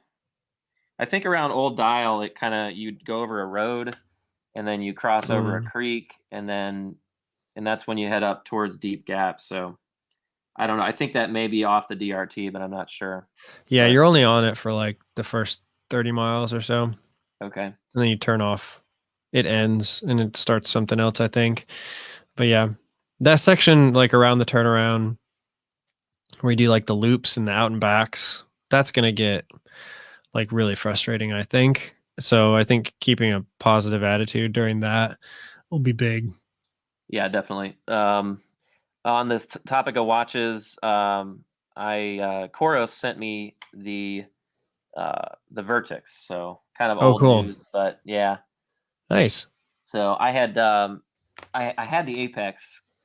I've had the Apex for like a year and a half, but at Mohican it ran out of battery because I was running Hmm. the breadcrumbing, and I was doing just the normal GPS at the same time, and I didn't realize Hmm. that I think it burns battery faster that way.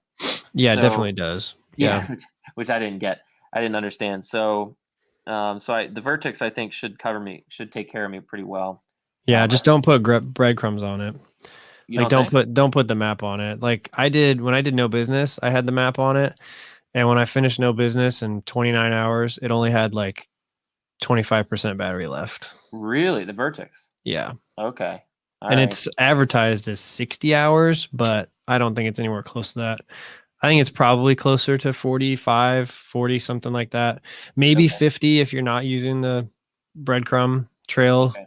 like GPX navigation.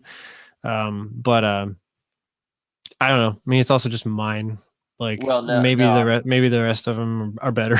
Maybe I got a dud. no. I think yeah, that's Coros something. doesn't like me.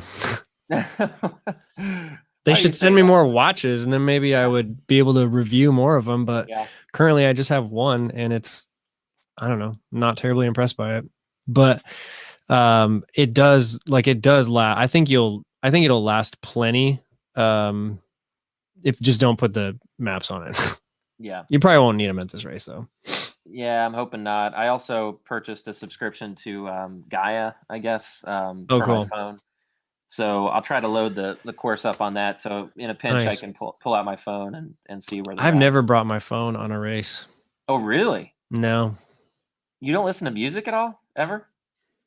not during races. Wow, I have to. I I mean, did. So at no business, I carried an iPod and headphones for like 40 miles, and it was the worst decision ever because I never pulled it out, and I forgot it was in my pack. wow. But I know I, I never take my phone with me on races, um, and even like training runs. Like I usually will bring like a small like an iPod Mini or whatever it's called if I yeah, do listen to any books or music. And now I've yeah. never listened to music in a race. I always use my flip belt, so Yep. I use that for my phone. And I actually just bought a new pair of shorts. I know we're getting way off here, but what's the brand that I purchased it from? Lululemon, which Hmm. I told my wife I was going to buy one of these new pair of running shorts they have, and she laughed at me. She said, "Isn't that a women's clothing company? What are you doing?" Yeah. But I was like, "No, really, they make good shorts, good running shorts with some pockets in it, a lot of pockets. There's a liner actually in these shorts, so I'm gonna probably try those out. I'm pretty excited about them. I ran Nice. in them the other day and it was great. So, Awesome. well, believe it or not, we have 20 people watching right now after an hour and 45 minutes. So we're gonna, Wow. yeah, Nice. that's a lot for my channel. So we're gonna probably thank you, Jeff. Jeff says best of luck at the race, boys. Try to have fun out there. That is the name of the game. That's the whole reason I'm doing it, is to have a good time and the challenge. And Jeff, thank you. if you could just come and like narrate my race for me, Yeah, yeah. like I would love that. I love That, your narrations. Like oh they're yeah, that awesome. his voice is so smooth. I'm like, Yeah. I actually was thinking the other day, I was like, man, what if I did it? I was thinking about doing my Cruel Jewel video in that way, kind of. And sorry, Jeff, but sort of taking some of your ideas and putting them to use. But I just don't think it would sound the same. I think it would sound terrible. So, but yeah, we should have Jeff. We should have Jeff come out and narrate our race for us. That'd be awesome. So, um, all right, man. I've used enough of your time up. This has been awesome. I really appreciate you coming on the channel. Cool. Thank Yeah. every. Thanks for having me. Oh yeah, man. We'll have to do it again. And certainly don't be a stranger to the UltraDad channel. We'll be seeing you very shortly. Just a few days, man. It's Yeah. getting exciting. It's coming down to the wire. Yep. It So is. it's going to be fun to see what happens. And I'm just very very excited. So I don't know. Do you have any parting thoughts? Anything you wanted to ask me, or any comments? Yeah. It's good luck, man. I mean, just I think the best thing that we can both do is just try to like stay within ourselves and just keep moving forward. I mean, this is going to be definitely. I mean, it sounds like you've said it before, so I'm not like putting words in your mouth, but definitely it'll be the hardest race that both of us have tried. So, Yeah, no doubt. yeah, stay positive out there. And yeah, that buckle. I mean, all you got to do is keep moving forward, right? You Yeah, get that man, buckle. for sure. Actually, while we're on the buckle topic, real quick, this was my first 100 miler back in the fall. So the Nice. Mohican, oh, got to get it in somehow, get it in there. It's hard to see, but there's my Mohican 100 buckle. Awesome. Pretty proud of that, and just excited to potentially get another one here at Cruel Jewel. Mm-hmm. All right, man. The Thanks Cruel again. Jewel one's a little bigger than that. Is it? How big is it? What's the? I don't even know what it looks like. Is It's it like the Joker hat it's thing? gaudy big. Like it's like a size of a plate. That's great. That's great, man. Like you can't wear it. I mean, some people might, but it's like not an actual buckle. It's like a plate. Have you ever worn your belts? I've never worn a belt like this, like a belt buckle like this. I don't think. Yeah, I usually like uh the couple weeks after, like I don't know, it'll be different now, like because with the pandemic things are different, but I would like wear it out once or twice maybe, you know. I don't think I never wore no, I guess that's not true. No business and hallucination. I never wore those. But I wore the grindstone one a few times because it's pretty small, so Okay, it's not like super noticeable. And then Run Rabbit Run, I wore that like once, I think. But that's yeah, pretty cool, man. That's pretty cool. For anybody who's watching, who I'm sure everyone has subscribed to Ryan Clayton's channel, but if you haven't, definitely subscribe to his channel. And how else thanks, can we man. follow you on social media, Ryan? They're all so there's a yeah, YouTube's the best place. There's a link tree link in all my videos. So if you want to follow me on Strava or we have a Discord channel too. That's pretty fun.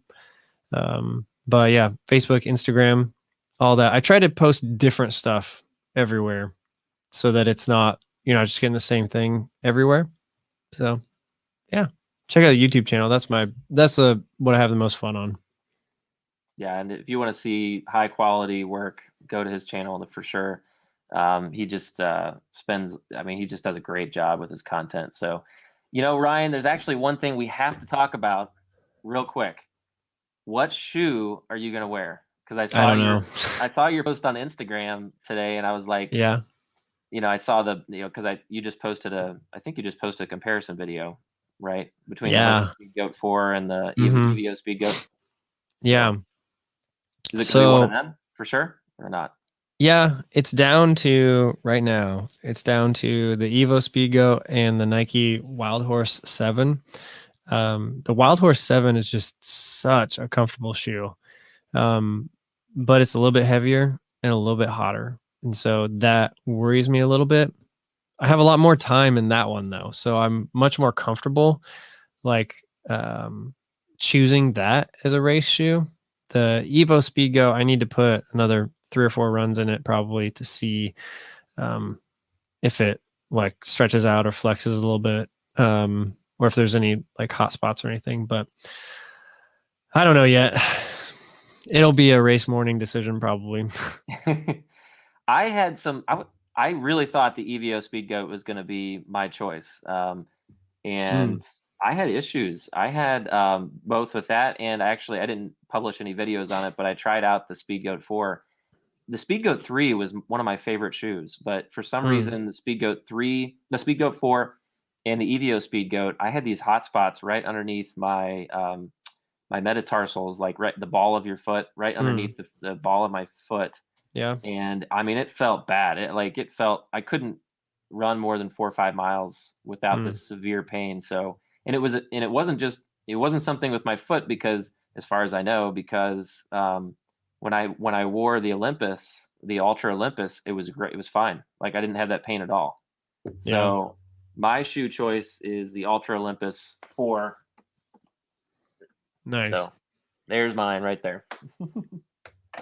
Yeah, that's what But I did. I did no business in that. It's a good shoe. yeah, yeah, I know you've been branching out a bit. So, but and it sounds like you're having fun doing that too, which is great. Yeah, it's been great. Like I love shoes and I just like I love trying all the different like types of like technologies and different brands and um you know like Ultra was great to me for 5 years. Um you know, but it was time to move on, like Yep. for the channel and for myself too as a runner, like just try new things. Like I think for anybody, like, you know, don't get locked into one thing forever. You know, it's good to try things. So Yeah, for sure, man, for sure. Well, thanks again. I had to bring that up because that's obviously a major topic when you're talking about an ultra. So, yeah. but and I don't know how we didn't touch on that yet in like Are the you hour. bringing extra shoes or anything to put in drop bags? I will. Yeah, I mean, believe it or not, I'm gonna bring my Speedgoat threes. Mhm. I have probably 400 miles on these shoes, Mm, and I still love them. So I'm gonna bring those as like a backup. nice. I might throw in my first pair of Olympus fours because this is the blue ones are my second. So, Mhm. but those have like I put close to 500 miles on those on the red ones that I had. So Mhm. I mean, it's probably not a good option. So that's probably those three pairs I'll throw in. So yeah, that's Nice. probably what I'm gonna go with. Yeah. And I was tempted to bring my Nova Blasts, but I think that'd be kind of stupid. I love I love those shoes, man. But I just got the Nova Blast 2s. Those are I I haven't saw ran in that. them yet though. So it's sad. They're sitting here in a box. I also have the New Balance Fuel Cell Rebels, but I haven't even I think that's what they are. I haven't even opened them yet because Really? Wow. I'm trying to break in these speed goats and like I know if I pull out a brand new pair of either of these shoes, I'm gonna want to go out and run like you know a run that would not benefit me very much right now, Yeah. like a fast like 10 miles or something. Yeah. Uh, and I just need to keep it chill. So I'm holding off a lot of stuff until after the race. And there's a few, I think there's probably a few companies that are not so happy with me that have sent me stuff that are wondering where the videos are. But I just have told them, like, look, I'm running the hardest 100 miler like I've ever attempted. So just chill for a couple weeks. And Right. The road shoe reviews might have to wait for a few weeks when you're. yeah. And to be clear, it's not Asics or New Balance or Oh they're yeah. like super cool. There's some other companies that um um like someone like this company sent me a treadmill that I didn't Really? ask for. I didn't and I know like this I hope this doesn't come across as like in the wrong way, but because I'm very thankful that a company would even do something like this. But they emailed me and asked if I wanted it and I said no and they sent it anyway. And What? then they started emailing me wondering where the review is. And I'm like, it's sitting in the garage. I haven't even opened the box. Like, I didn't ask for this. Right. And so there's just, I think there's some things that kind of sometimes get lost in translation, maybe, or you're working with 3 or 4 different people at this company that don't know who's emailing who and things like that. For the most part, the like, all the shoe companies I've worked with have been awesome. There's another like the Speedhound recovery boots, like they've been great. But there's some other things that are sitting in the garage that companies are like, where is our review? That's kind of a good problem to have, I guess. But Yeah, but I mean, yeah, I mean, I know Yeah. you're not ungrateful, no doubt. But The treadmill was the thing where it's just like, I don't even know. I already have a treadmill. Like, that's I'll probably donate it that's afterwards. crazy, man. I'll do a video and donate it. That's a good deal, though. Wow, I'd love for a company to send me a treadmill. Tell them to send me one. Well, yeah, I mean, I'm sure they'll send you one if you reach out to them. It's not like a really great treadmill. I'm gonna do a review on it. Like I'll put it under a desk and have it as like a walking treadmill. That's what they're gonna get from it. So That's pretty cool, though. I mean, yeah, that's interesting. I've started to get a few things from companies, mostly like watches. I got a few watches from Koros, and I got a few watches from Polar. nice. Yeah, so I was talking to Dave, Chase the Summit, and just kind of like asking him, and I think I may have asked you too, like how do you get these things? And I thought it. So I sent some emails and to these companies, and I was surprised. I got a good response. Of course, Garmin didn't respond to me yet, but I'm sure they won't respond to me for a couple of years probably. But Yeah. but shoes, I'm gonna have to send a few emails and because I think I actually have quite a few reviews on shoes on my channel, so that could be a good option too. But I don't know. Yeah.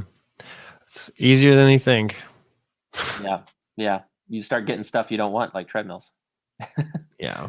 So And yeah, just lots of I think like so when I crossed 10K, it was like all of a sudden a bunch of random companies just started emailing me and just started sending really, stuff.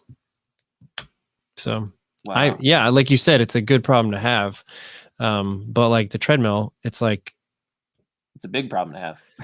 it's taking up a lot of space in my Yeah, garage right now. yeah, for sure, for sure. But yeah, it's Well, all man, good.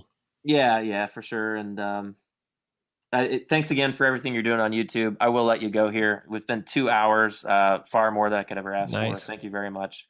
Yeah, no Um, problem. I need to get and another drink. yeah, yeah, we will. We'll definitely have to maybe do a post race discussion at some point down the road too. I'd be curious to see, of course, Cool. Yeah.